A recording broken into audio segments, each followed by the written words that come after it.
I never planned to end up in bed with my brother's best friend. One reckless night, one mistake, that's all it was supposed to be. He had a rule. He didn't do relationships. He didn't get attached. And he never went back to the same woman twice. Except, he came back for me. Again and again. For 7 years, we carried on a secret relationship hidden in the shadows. No labels, no promises, just stolen moments and whispered words. Lily, he'd say, his voice soft but firm. Just give me time. When the moment's right, I'll tell your brother everything. I'll marry you, I swear. Trust me. Wait for me. So, I waited. 4 long years, clinging to the hope that he'd keep his promise. That someday, I'd be more than a secret. Then, one day, my brother sent me a text. Attached was a picture of a woman. "This is Alaric's fiancée." The message read, "Isn't she gorgeous?" 7 years. 7 years of believing I was his. 7 years of lies. I felt something in me break. Whatever I'd been holding on to, hope, love, faith, it all shattered in an instant. With nothing left to lose, I agreed to the marriage my family had arranged for me. It wasn't love, but at least it wasn't a lie. On my wedding day, I stood at the altar, numb but composed. I'd made my choice, and I was ready to leave the past behind. And then he showed up. Alaric. The moment he saw me in that wedding dress, standing beside another man, something in him snapped. He lost control. Completely. Chapter 1. I've decided to go through with the engagement to the Carter family, I said. There was a long pause on the other end of the line before my dad finally responded, his tone laced with surprise. Didn't you throw a fit about this just last week? What changed your mind all of a sudden? I forced a laugh, though it felt hollow even to me. I thought it through. It's not that bad, really. The marriage will help the family, and that's what matters. He sighed deeply, the kind of sigh that carried both relief and guilt. I'm glad you've come around. You're a smart girl. I knew you'd understand. And listen, that boy from the Carter family, I've met him. He's solid. Good character, smart, capable. He'll treat you well, I'm sure of it. Yeah, I said quietly, my voice barely above a whisper. Maybe. But Dad, can we keep this from my brother for now? He's been so against this idea, and if he finds out now, he won't take it well. Let's wait a bit, okay? There was a pause, and then a soft chuckle. All right. We'll do it your way. I pressed the end call button, staring at the screen as my chest tightened. I swallowed hard, blinking back the sting of tears. I'd made my choice. There was no going back now. 3 days ago, my brother had shown me a photo. Look at this, he'd said, handing me his phone with a grin. The woman in the picture was beautiful, elegant, poised, her eyes warm and inviting. But it wasn't just her beauty that struck me. It was the familiarity. Her features mirrored mine in subtle, unsettling ways. The shape of her eyes, the curve of her lips. But what truly caught me off guard was the small mole between her brows. It was identical to mine. This is Alaric's fiancée, my brother said, pride evident in his voice. What do you think? Gorgeous, right? I forced myself to nod, the words catching in my throat. She's lovely. They look great together. At last. He added, his tone light. Alaric is getting what he's always wanted. That line hit me like a punch to the gut. Alaric was getting what he always wanted. And me? What was I? A placeholder? A distraction? What were the last 7 years supposed to mean? Alaric had been my brother's college roommate. I'd met him for the first time when I was barely more than a teenager. It was on the university basketball court. Someone had been careless with their aim and sent the ball flying toward me. It hit me square in the chest, and I stumbled backward straight into his arms. He smelled like fresh laundry, that clean, comforting scent that lingered on his clothes. When I looked up, he was smiling down at me, his dark eyes warm and teasing. "Hey, little girl," he said, his voice laced with amusement. "How long are you planning to stay in my arms?" My face burned as I scrambled to get away, muttering some excuse I couldn't even remember now.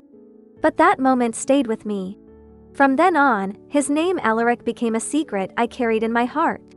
The first time we were together was at my brother's birthday party. He'd had too much to drink, and I was the one who helped him to his room. He was mumbling something under his breath, his words slurred and incoherent.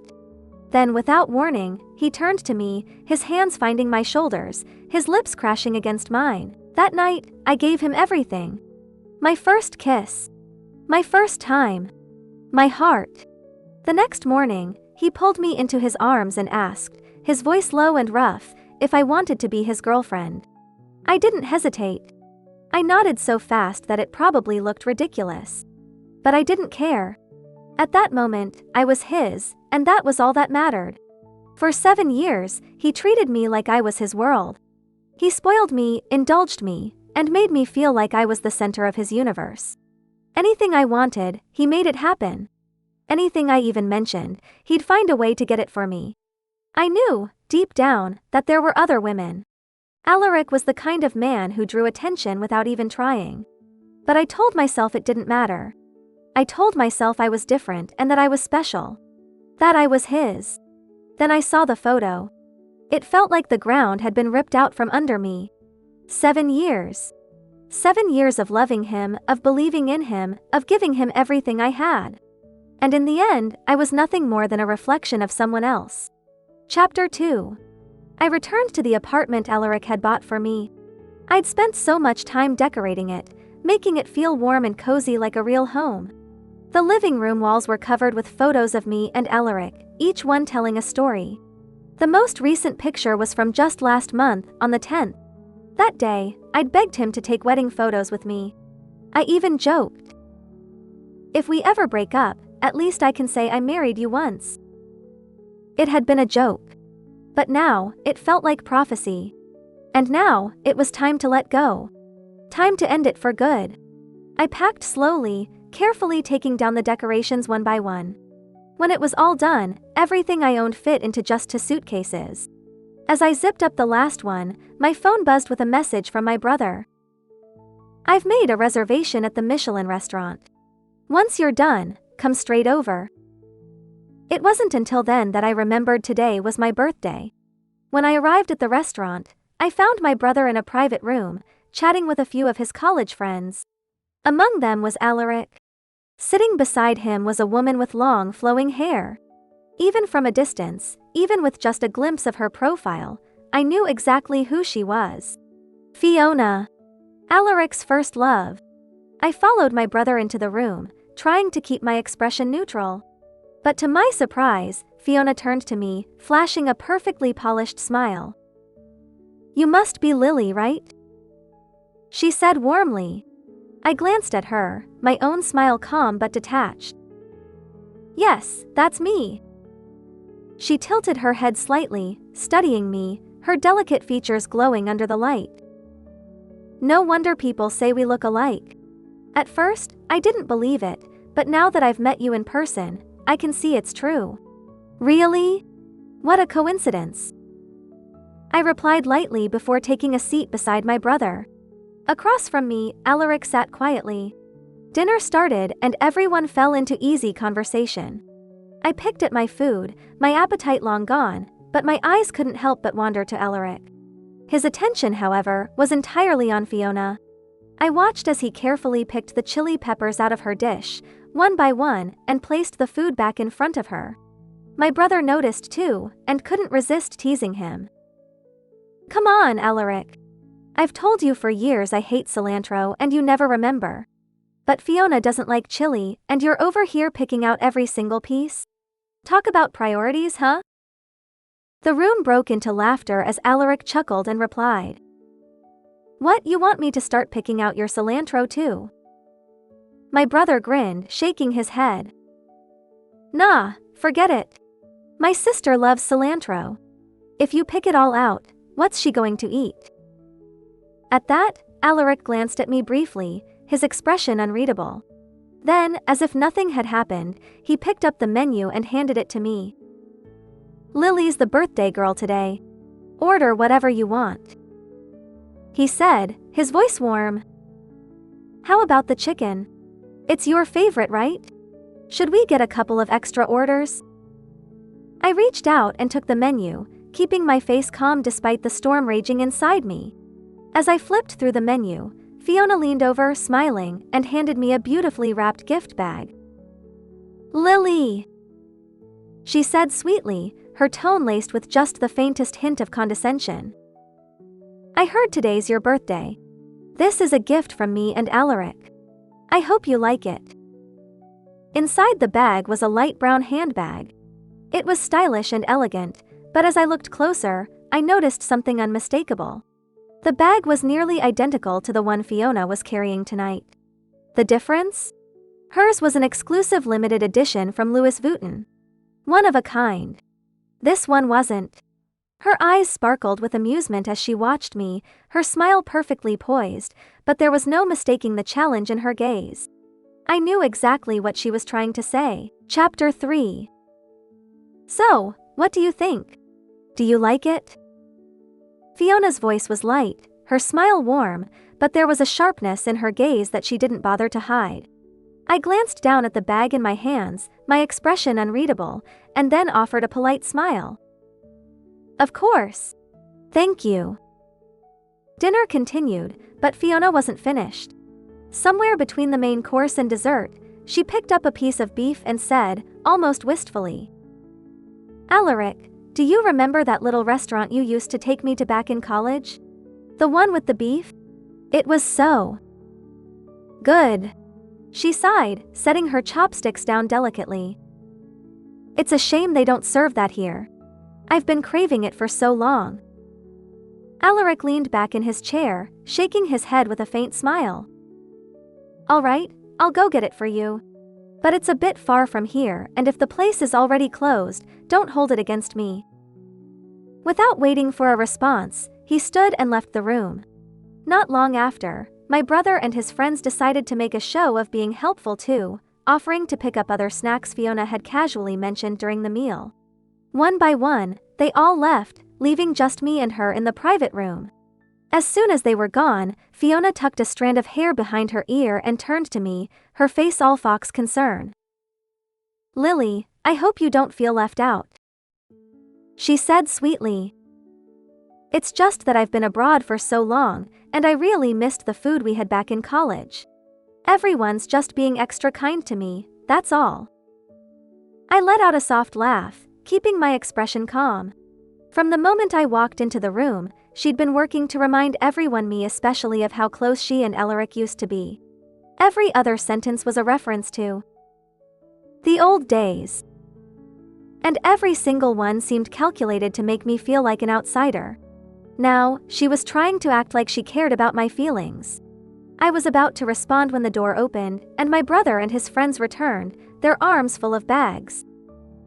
"What were you two talking about?" my brother asked, glancing between us. Fiona immediately looped her arm through mine, flashing him the same practiced smile. "Oh, nothing much. I was just telling Lily how much I miss the good old days, that's all." The table filled with the things they'd bought, and Fiona wasted no time grabbing a glass of freshly squeezed juice. She handed it to me like she was doing me a favor. "Lily, you have to try this," she said, her voice brimming with enthusiasm. "You can't find this flavor anywhere else. When I was abroad, I used to dream about it." I took a sip. It was just orange juice. Plain, unremarkable orange juice. She'd sent them running halfway across the city for this. Unbelievable. Just then, Alaric walked back in, holding a takeout bag. "Lucky for you," he said, setting it down in front of Fiona. The place was still open. Fiona's eyes lit up as she looked at the bag, and then at me, her tone dripping with satisfaction. "See? When something or someone really matters, they'll always wait for you, no matter how long it's been." Her words were aimed directly at me, but I didn't react. Alaric's gaze flicked to me briefly, and then back to Fiona. For a moment, his expression seemed unsure, almost conflicted, but I didn't care enough to decipher it. I kept my face neutral, my focus elsewhere, and when dinner was over, I left with my brother, not sparing Alaric a second glance. Later that night, after I'd showered and changed into something comfortable, my phone buzzed with a message from Alaric. "Did you move some things out of the apartment? It feels like a lot of stuff is missing." I stared at his text for a moment, my lips curling into a faint, humorless smile. Then, I typed back. Some things were outdated. It was time to get rid of them. It seemed he still hadn't figured it out. Moments later, another notification popped up. He'd transferred a large sum of money into my account, along with a message. "Buy whatever you need to redecorate." I accepted the money without hesitation. As for redecorating, that's not my problem anymore. Chapter 4. Over dinner, Alaric casually mentioned he'd be attending the wedding of the Carter family, the wealthiest family in the country, the next day. I paused mid-reach for a bite of food, my fingers tightening slightly around my chopsticks. "Can I come with you?" I asked, my tone light, almost playful, as if it were a passing thought. Across the table, Alaric set down his knife and fork, leaning forward slightly as he reached out to ruffle my hair. "What's a kid like you going to do at a place like that?" he said, his voice warm and teasing, the kind of tone meant to soothe. "Don't you have grad school exams coming up? Stay home, study hard, and be good." I didn't let the disappointment show. Instead, I smiled as though I'd never meant the question seriously in the first place. "I was just joking. I've got plans with friends tomorrow anyway." "Good girl," he said, his tone indulgent. "I'll bring you back that blue diamond bracelet you've been eyeing. Promise." His words had barely settled when his phone buzzed on the table. Alaric glanced at the screen and then flipped the phone face down, silencing the notifications. Despite the constant buzzing, he stayed seated, finishing the meal with me as if nothing could pull him away. When we were done, he stood, grabbing his coat. "I've got some work to take care of," he said, his hand brushing over my hair again, that familiar, careless gesture of his. "Be good while I'm gone." I watched him leave, his footsteps steady and unhurried. Once the door closed behind him, I set down my chopsticks and walked over to the living room window, the city lights flickering in the distance. But my focus wasn't on the view. From where I stood, I could see Fiona waiting downstairs. She was hard to miss, standing just under the street lamp, her figure elegant and poised. Alaric didn't hesitate. He crossed the street, pulling her into his arms as though nothing else in the world mattered. I stayed by the window, watching silently as they got into his car and drove off. At that moment, whatever lingering attachment I'd felt for him vanished completely. The day of the wedding arrived. I slipped into a custom-made mermaid gown, the kind of dress that turned heads and left people speechless. It was a gift from my mother, designed by an international designer she'd handpicked. When the veil fell delicately to the floor, my mother's eyes shimmered with tears she couldn't hold back. The venue was breathtaking, filled with the kind of luxury and grandeur only the Carter family could pull off. The guest list was just as impressive, a sea of power, wealth, and influence. It didn't take long for my eyes to find Alaric in the crowd. He stood out effortlessly in a sharp suit, his posture confident yet relaxed. And beside him, Fiona. She wore a sleek black gown that hugged her frame perfectly, her every movement poised and graceful. Alaric's attention was completely on her. He held the train of her dress as she walked, his hand steady and protective. Even as they took their seats, he instinctively reached out to shield her from the sharp corner of the table, his every gesture careful and deliberate. Every so often, he leaned in to whisper something to her, his expression soft, his tone gentle. They were the picture of perfection, so flawless together it was almost painful to watch. My phone buzzed in my hand, pulling me from my thoughts. It was a message from Alaric. "Lily, how's the studying going?" A second message followed almost immediately. "The Carter wedding is incredible, so grand, you'd love it. If you weren't busy, I would have brought you along to see it." I stared at the messages, a bitter laugh escaping my lips. Here he was, playing the devoted gentleman for Fiona and yet still pretending to care about me. Did he really think I was that naive? I didn't bother replying. From across the room, I caught glimpses of him checking his phone throughout the ceremony. He'd glance at the screen, frown slightly, and then set it down again as if waiting for a response. But his attention always returned to Fiona. And then, the MC's voice rang out, clear and commanding. "Ladies and gentlemen, please welcome our beautiful bride." The crowd fell silent as the spotlight shifted to the stage. I felt my father's arm beneath my hand, steady and reassuring as he escorted me down the aisle. His suit was impeccable, his posture proud, and his presence grounding.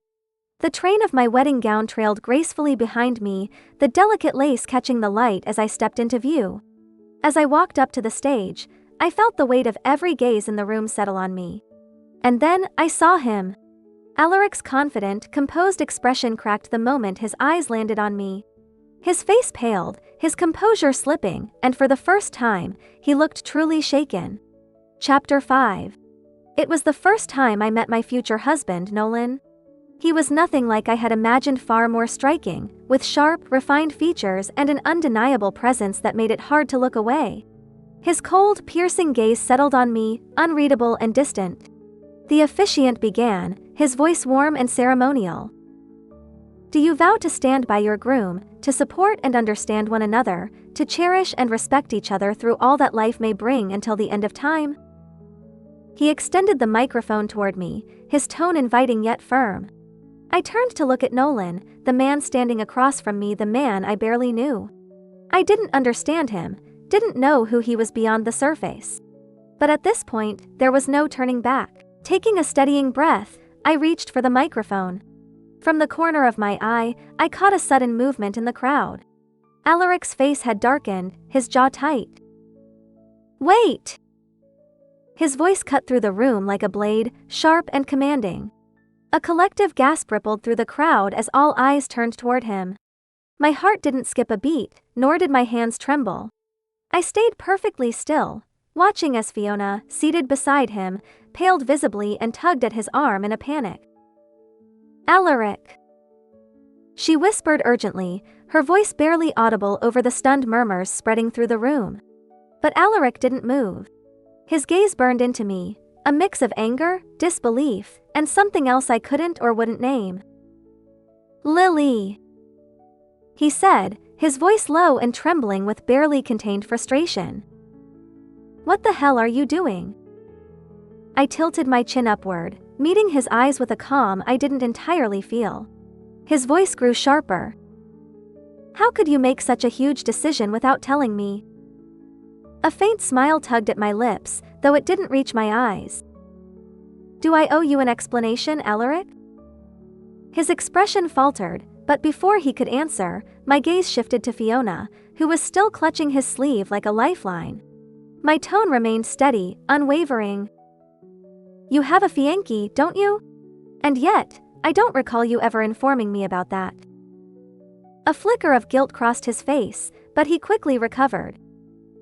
"That's different," he muttered, his voice tight. The crowd began to stir, hushed voices growing louder as the tension thickened. Nolan's mother, seated in the front row, turned to me with a look of alarm. "Lily, what's going on? Who is this man to you?" I glanced briefly at Alaric, and then turned back to my mother, my tone light, almost indifferent. "He's an old friend. You could even say he's like an older brother to me." "Older brother?" Alaric flinched as if the words had physically struck him. His eyes reddened, his jaw clenching as he struggled to maintain his composure. "Alaric," I continued, my voice growing softer but no less firm. "You're right. I should have told you about the wedding. That was my mistake. But you see, my brother wasn't exactly thrilled about me marrying so soon. He wanted me to stay home a little longer." I paused, my lips curving into a faint smile. "But don't worry. I'm looking forward to celebrating your wedding with Fiona one day." My words were deliberate and pointed, and they landed exactly where I wanted them to be. Alaric stared at me, his expression unreadable, though his eyes betrayed a flicker of something regret. Confusion? Pain? Lily, he said after a moment, his voice quieter, almost pleading. You're an adult now. Don't throw your life away over a moment of anger. Don't do this just to prove a point. Anger? Spite? I almost laughed at the absurdity of it all. He still thought this was about him. I leveled him with a steady gaze, my tone cold and resolute. Alaric, you're mistaken. Marrying Nolan isn't some impulsive decision. It's what I want. It's what I've decided after careful thought. And I don't regret it. His face hardened, his voice trembling with emotion. I don't agree with this. I raised an eyebrow, my tone sharp as I replied. And who gave you the right to agree or disagree with my life? The words struck him hard, his expression tightening as if I'd driven a knife straight into his chest. Alaric, Fiona said softly, her voice breaking the silence. Lily's found her happiness. As her older brother, shouldn't you be happy for her too? She tugged at his sleeve again, her grip firm as she tried to pull him back into his seat. Besides, she's an adult. She knows what she's doing. Let her be. But Alaric didn't move. His eyes never left mine, and for a brief moment, I saw something in his gaze, a flicker of pain, of longing. But it didn't matter anymore. Alaric, this time, you've truly lost me. Taking a deep breath, I turned back to Nolan, who had been silent this entire time. If you're here to wish us well, I said, my voice steady and clear. You're welcome to stay. But if you're here to cause trouble. I paused, letting my words sink in before continuing. I won't hesitate to have security escort you out. Before Alaric could respond, I felt Nolan's arm slide protectively around my waist, his presence solid and unyielding. Chapter 6. Fiona finally managed to tug Alaric back into his seat, but his eyes stayed on me and Nolan. Even as Nolan and I stood on stage delivering our vows and exchanging rings, I could feel Alaric's gaze intense, unrelenting, and burning with everything he couldn't say. Wait! A sudden shout cut through the hall, breaking the solemn atmosphere. Every head in the room turned toward the source of the voice. My brother was rushing toward the stage, slightly out of breath, with his boutonniere crooked on his chest from the hurry. Alaric's expression shifted for the first time that day. A flicker of hope flashed in his eyes as if his arrival might somehow change everything. James! Alaric called, his voice sharp and urgent. But my brother didn't even glance at him. His focus was entirely on me. When he reached the stage, his eyes, red and glassy, took me in. He adjusted my veil with trembling hands, his jaw tight as he tried to steady himself. Then he turned to Nolan, his expression hardening. You! He said, his voice low but commanding. I don't care if you're some billionaire's heir. If you ever hurt my sister, I'll make you regret it. I don't care who you are. Nolan didn't so much as flinch. His voice was calm, deep, and steady. You don't have to worry. I won't. My brother stared at him for a moment longer before clapping him on the shoulder, the gesture a mix of warning and reluctant acceptance. He swallowed hard, blinking rapidly as he turned and walked off the stage, his shoulders tense with the weight of his emotions. The applause that broke out was deafening. I glanced at Alaric. His face was pale, his expression carved from stone, but the storm brewing in his eyes was impossible to miss. Whatever hope he'd held onto had shattered. The ceremony continued, and by the time Nolan and I began making our rounds to toast the guests, Alaric was already drunk. When we reached his table, he suddenly staggered to his feet. Before I could react, he pulled me into a tight embrace, his arms locking around me like he was afraid I'd slip away forever. Lily. His voice cracked, raw with desperation.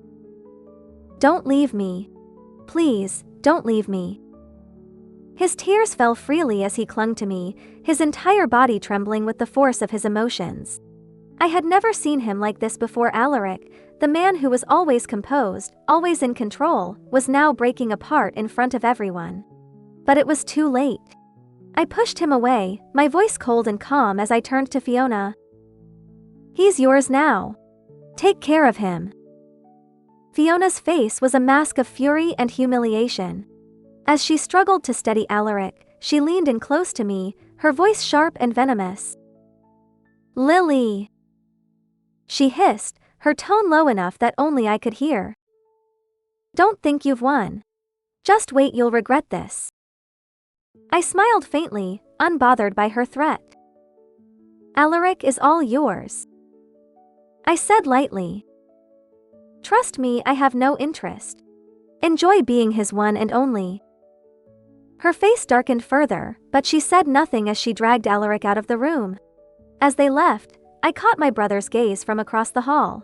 His expression was conflicted, as though he'd finally pieced together the truth about my history with Alaric. But it didn't matter anymore.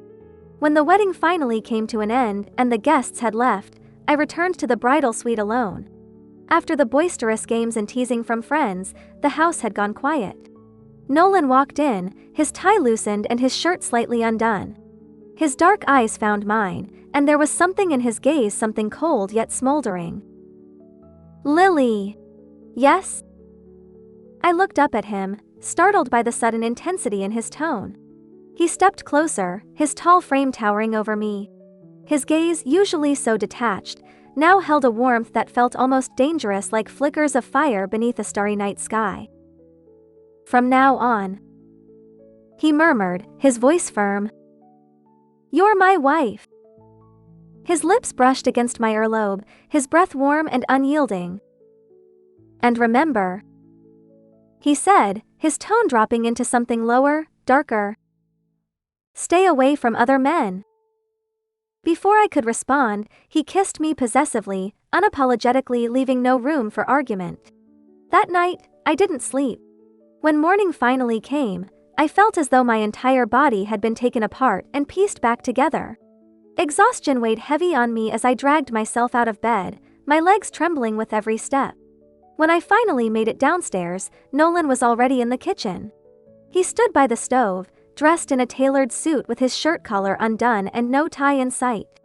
The faint marks on his collarbone bruises I'd left the night before peeked out from beneath the fabric. As I slowly descended the stairs, my legs nearly gave out.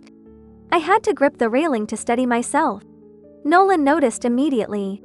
His eyes flicked up to meet mine, his expression calm as always. "Take your time," he said flatly, as if the state I was in had nothing to do with him. "You know how to cook?" I asked, unable to hide my surprise as I noticed the perfectly laid out breakfast on the table. Back when I was with Alaric, I was always the one cooking. He was busy with work. So naturally, I took care of everything else. "Yes," he replied simply, his tone as indifferent as ever. I sat down, avoiding his gaze as my eyes landed instead on the faint bruises on his collarbone. Heat rushed to my face, and I quickly lowered my head, focusing on the food in front of me. As I ate, his voice broke the silence. "From now on, I'll handle the cooking." I looked up, startled, meeting his impassive gaze. "Why?" He coughed lightly, glancing away for just a moment before replying, his tone as calm as ever. "I'm afraid your cooking won't suit my taste." I blinked, caught off guard by the subtle awkwardness in his expression. A man who could cook for himself. That wasn't so bad. Maybe this arrangement would work out better than I thought. Chapter 7. At the post-wedding banquet, I encountered Alaric again. He sat silently next to my brother.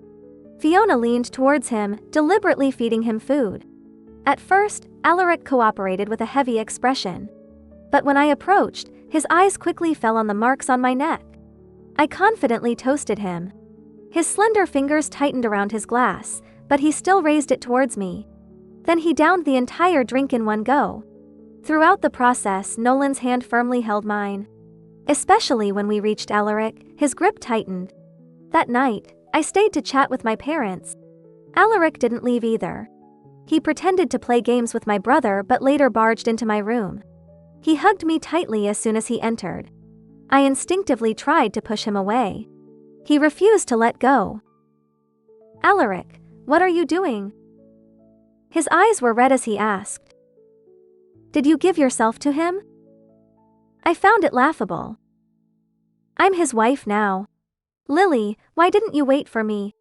I told you, when the time was right, I would marry you. Why didn't you wait?" His voice was hoarse. "Wait for you?"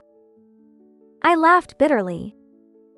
"I waited for 7 years, only to see your first love return and become your fiancé. Lily, I can explain." His fingers threaded through my hair, his eyes red as he looked at me. "Alaric, please respect my boundaries." I coldly pushed him away. He stood there, stiff. Soon, my brother knocked on the door. "Lily." I opened the door, and my brother saw Alaric in my room. He glanced at me. "Mom made your favorite lotus seed soup." He then looked at Alaric. "You go eat first. I need to talk to Alaric." The door closed. I didn't know what they talked about. All I knew was that while I was eating the lotus seed soup, Alaric left with a cold face. And my brother's expression wasn't good either. After that, they seemed to lose contact for a long time. Until one day, my brother's company ran into trouble. Unexpectedly, the one who helped was Alaric. He hurt my sister. I'll never forgive him. My brother gritted his teeth. He had always been the one who loved me the most. Chapter 8. 6 months into the marriage, I found out I was pregnant with Nolan's child. During these 6 months, he treated me very well. But he always had a cold expression. Yet, his personality was warm. We discovered many shared interests. One day, while having afternoon tea with my best friend, she teased me. "Lily, you've gained a lot of weight." I touched my belly and laughed. "I'm pregnant. How can I not gain weight?" "No, I mean, ever since you got married, your appetite has increased a lot. You used to always diet. Gaining a pound made you anxious." I remembered. I used to maintain my figure meticulously. Because Alaric preferred slender women. When I was with Alaric, he often praised my slim waist and the mole between my eyebrows. He would kiss me passionately. Later, I realized his aesthetic was entirely based on Fiona. But after marrying Nolan, he never criticized my figure. Every part of me seemed beautiful to him. Once, I gained over 10 pounds from overeating and mentioned dieting. Nolan pulled me close, smiling. "Why diet? Isn't it good to be a bit plump?" It turns out, when someone truly loves you, you don't need to maintain any specific trait. I smiled without saying anything.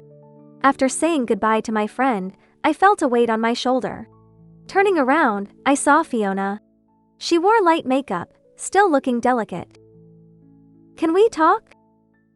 She gestured towards a cafe. I felt a bit speechless. I had just come out of one. But seeing her serious expression, I raised an eyebrow. "Sure." Sitting in the cafe, Fiona ordered 2 coffees. I quietly watched her sip her coffee. Checking the time, we had been sitting for almost half an hour. She hadn't said a word. I picked up my bag. "If there's nothing, I'll be leaving." "Wait!" She suddenly put down her coffee. Her face changed visibly. Seeing me sit back down, she sighed. "I came to ask you for a favor." "What is it?" She lowered her head. "Do you know Alaric is leaving?"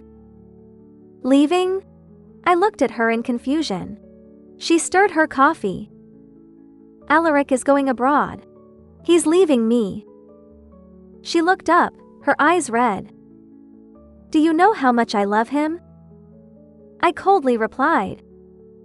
"If you loved him so much, why did you leave him in the first place?" Tears streamed down Fiona's face. "My family went bankrupt. My dad had to take us abroad to escape debt. When we broke up, I didn't tell Alaric. He loved me so much. I kept an eye on him. Over the years, he had many women around him, but none could get into his heart. Each of them had a bit of me in them, except you. Fiona took out her phone and showed me an account named Lovefish. Whenever Alaric had something on his mind, he would write it here. After I left, all his posts were about me. But after you appeared, I looked at Alaric's account. It recorded every detail of our life together. If I hadn't seen it myself, I wouldn't have believed it. A man who rarely spoke would record his thoughts in a corner. Fiona's voice choked with emotion. I felt like a thief, using a fake account to watch your happiness. Do you know how it feels to see the man you once loved fall for someone else? I forced a smile. But you came back, and he chose you without hesitation. Hearing this, her smile turned more self-deprecating. That was Alaric pretending. I told him I had a terminal illness. He found out why I left him. I begged him to stay with me for my last days, and he agreed. Alaric isn't the same as before. His mind and heart are full of you. Do you know how much he suffered on your wedding day? Lily, I lost. I completely lost to you. Chapter 9. She took out a hospital diagnosis with the glaring words, stomach cancer. She choked. I don't have much time left. My only wish is for Alaric to be happy. Because of you, he doesn't even care about his life. I've given up. I told him to win you back, but he refused. He tortures himself every day. I had to lie, saying I was faking my illness. He got angry and decided to go abroad, saying he never wanted to see me again. Please, see him. I'm afraid if he leaves, you'll never have another chance to meet. I don't want him to live with regret and pain like me. I had considered many possibilities. But this was beyond my imagination. Looking at the ring on my finger, my eyes darkened. My heart was in turmoil. I decided to see him. At the airport, he wore a black cap, covering most of his face. He was lost in thought. Alaric. I called from a distance. He looked up, staring at me. After a while, he spoke hoarsely. Lily. I took a deep breath and walked closer. Alaric, why didn't you say goodbye? He didn't answer, just looked at me deeply. Is he good to you? Seeing me nod. His eyes showed a mix of relief and sadness. Finally, he spoke in a raspy voice. That's good. All your businesses are here. If you go abroad, you'll have to start over. Why bother? He smiled. A new place isn't so bad. I said. Fiona is really sick. She said she was faking it to make you. She doesn't want to see you suffer anymore. She doesn't have much time left. Hearing this, Alaric pressed his lips tightly, silent for a long time. I've arranged for someone to take care of her. He looked at me and asked.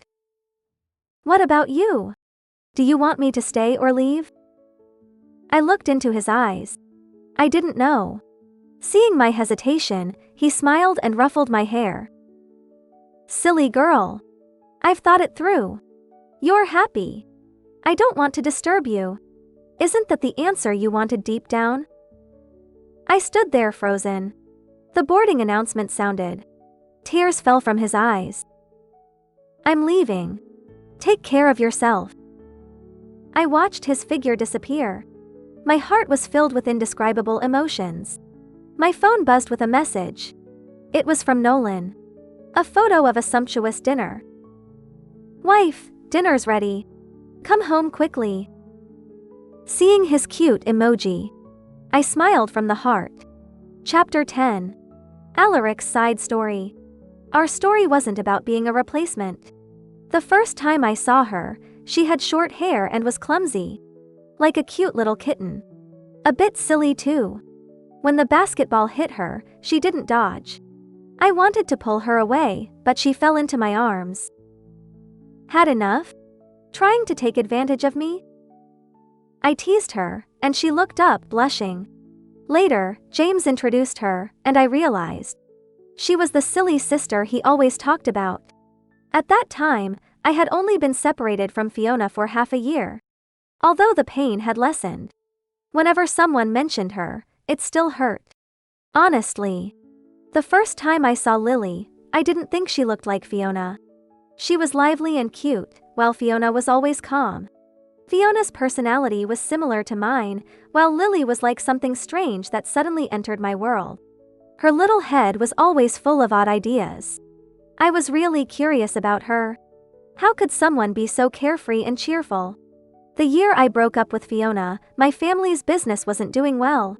My father wanted me to take over after graduation.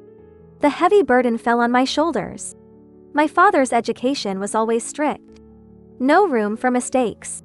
That year, the company's situation was bad, and I was under a lot of pressure. Every time I saw Lily sharing interesting things, I was drawn to her. That night was James's birthday party. It should have been a happy occasion, but my dad called. He scolded me harshly. It was the first time I talked back to him. But I didn't feel any relief, just a burning in my chest. I drank too much that night, and in a daze, I heard Lily calling me. Her bright eyes looked at me, and I couldn't help but press her down. I kissed her soft lips. I was 6 years older than her. After taking her that night, I felt guilty. I smoked in the hallway all night. I had wronged her. She was James's beloved sister. How could I do that to my best friend's sister? After thinking all night. When I returned to the room, she was still asleep. To me, she was like the rising sun, so bright and dazzling. And I didn't deserve her. When she woke up, she was embarrassed, looking at the bloodstain on the sheet. I made up my mind and asked her, "Do you want to be my girlfriend?" This silly girl kept nodding. From that moment, I felt a sense of attachment. Chapter 11. Every moment with Lily made me feel relaxed. But because of the company's issues, I rarely had time for her. Watching her daily updates, the scenery and food at her school, I couldn't help but smile. Fortunately, hard work paid off, and the company's situation improved. I finally had some free time. That day, I couldn't wait to buy a ticket to her city. But I saw her standing with a boy. Maybe it was because of a failed relationship. Maybe it was because I knew I was much older than her. This relationship might not have a future. But when I saw her reject the boy, saying she had a boyfriend, I was stunned. When I was with Fiona, she had many suitors but never directly said she had a boyfriend. Even when I was jealous, she said she wanted to keep a low profile. I walked up to her, and she looked surprised and happy. "Alaric, why are you here?" I didn't say anything, just pulled her into my arms. Hugging her tightly. She was soft, like a little kitten. She asked in a muffled voice, "Alaric, did you miss me?" "Missed you to death," I replied. That night, we went to a hotel. Although we had been together before, without the influence of alcohol, standing together was a bit awkward. I sat on the bed. The sound of clothes rustling. When the water started running, I sneaked a peek. The bathroom door was slightly transparent, showing her silhouette. I held my breath. Sometimes I really despised myself. So pathetic. Alaric. Lily came out wrapped in a towel, her hair wet, water droplets sliding down her collarbone and disappearing into her chest. My eyes darkened, and I pulled her over, kissing her. The towel fell. Lily gasped. I stopped her hand, my voice hoarse. "Don't move." She looked uncomfortable, blushing from her cheeks to her ears. "You're beautiful." I kissed her earlobe reverently. The kisses trailed down. Afterward, Lily leaned against me, mumbling, "Have you been with other women before?" I held back a laugh. "Isn't it too late to ask now?" She glared at me and turned away. I had to coax her back gently. "No, from the beginning, it's only been you." Chapter 12. I dated Fiona for 3 years, but we always kept a distance. My family pressured me to marry. Honestly, I wasn't sure if we could last. So whenever she wanted to take the next step, I refused. Not because I didn't love her, but because I loved her. I wanted to be responsible. Our relationship ended without closure. I'm glad I didn't hurt her. People said I had many women around me. I never denied it. After being with Lily, I decided to be responsible.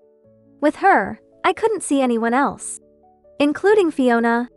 When Fiona contacted me, I felt nothing. I wanted to remind her to move on, but she told me about the past. When we broke up, I went through the darkest time of my life. Now she came back, saying it was all a misunderstanding. It felt like a joke, even though I knew it wasn't her fault. We couldn't go back. She said she had a terminal illness and wanted to spend her last days with me. I wanted to refuse, but her mother found me, kneeling and begging. I agreed. I wanted to keep it from Lily and marry her after it was over. But she found out. When she looked at me like a stranger, it hurt. When I learned she was marrying Nolan, I realized how much pain I had caused her. I woke up to how wrong I was. I wanted to tell her. I no longer loved Fiona. My heart was full of her. But it was too late.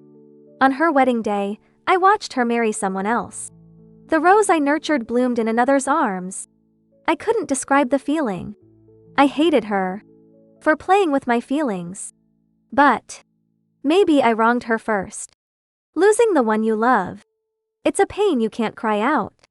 I locked myself in my room for days. Fiona came every day, but I locked the door.